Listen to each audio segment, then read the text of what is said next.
बिस्मिल्लाहिर्रहमानिर्रहीम। कैसे हैं आप लोग? खैरियत से हैं? आज एक टॉपिक मैं डिस्कस करने जा रहा हूं और ये टॉपिक जो है बहुत सेंसिटिव टॉपिक है, बहुत हसास किस्म का टॉपिक है। लेकिन मेरे दिल में एक बात आई और मैंने ये सोचा कि ये वीडियो में रिकॉर्ड करके आप लोगों के साथ शेयर करता हूं। आप लोग मुझे इसमें कमेंट करें, आप मुझे बताएं आया ये मेरी जो ऑब्जर्वेशन है ये ठीक है या गलत है। मैं बैठे बैठे मेरे जहन में एक बात आई कि जो तावीज़ है जो हम लोग गले में पहनते हैं ये क्या है, और क्या कलाम पाक जो है वो गले में पहनने के लिए आया है या इसको पढ़ना है या इस पर अमल करना है। टॉपिक बहुत सेंसिटिव है, इस पे बहुत सारे लोग मुझसे मुत्तफिक होंगे, बहुत सारे लोग जो है मुझ पर वो उंगली भी उठाएंगे, लेकिन ये डिस्कस करना मेरी एक नाक़ुस सी राय है कि ये बहुत ज़रूरी है। जो तावीज़ है ना,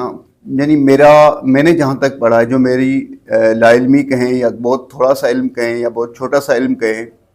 वो ये है कि कुरान पाक ता क़यामत ज़ेर ज़बर और पेश ये इसका कोई हुर्फ चेंज नहीं हो सकता, इतना तो मुझे इल्म है। यानी इसका कोई भी ऐसा लफ्ज़ जो कि कलाम पाक में है वो कभी भी चेंज नहीं होगा। तो सबसे पहली जो तावीज़ की शक्ल होती है उस पर हम इंसा लिखते हैं, जिसको 786 वर्ड से बिस्मिल्लाह को हमने वो किया है, नाउज़ुबिल्लाह, और बाकी फिर जितने भी वर्ड्स होते हैं हमने उसको उरूफ़ ताजी में जो है वो तकसीम किया है। तो मेरा इख्तिलाफ तो यहाँ से शुरू होता है कि जी अगर तावीज़ में नंबर लिखे जाते हैं तो ये कुरान के हुरूफ नहीं हो सकते, कतान नहीं हो सकते। दूसरी चीज़ ये है कि कुछ लोग कहते हैं कि जी हमने बाकायदा तौर पर कुरान के जो हरूफ हैं बिस्मिल्लाहिर्रहमानिर्रहीम से शुरू होकर और फलां फलां आयात बनाई हैं और हमने एक कागज़ पर लिखा है। तो अब यहाँ पर मेरी दूसरी चीज़ शुरू हो जाती है, वो ये कि जो आयात या जो भी आयात करीमा हैं जो आपने कागज़ पर उतार कर तावीज़ बनाया है, उसके लिए मैं ये कहूँगा कि कलाम पाक जो है जब हम पढ़ने के लिए जाते हैं, इवन कि हम हाथ लगाने भी जब जाते हैं, तो कलाम पाक को पाक साफ होकर हम उसको हाथ लगाते हैं, और उसके पढ़ने के लिए उसको हम जब तलावत करते हैं तो तलावत करने के लिए भी हम वो जगह मुख्तस करते हैं जो कि इंतहाई पाक हो, पाक साफ हो, पाक साफ जगह का तयन करते हैं, वहाँ पर बैठते हैं और हम ये पढ़ते हैं।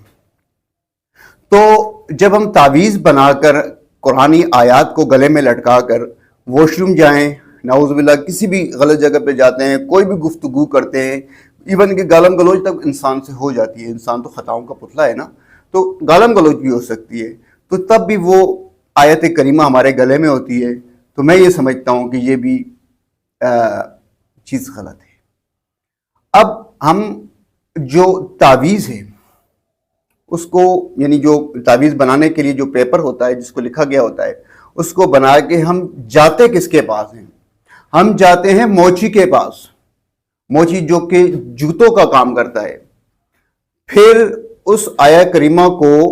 वो एक टुकड़े पे, यानी एक वो पीस जो कि शायद हो सकता है कि उसने वो जूते के लिए वो पीस जो लेके आया होगा,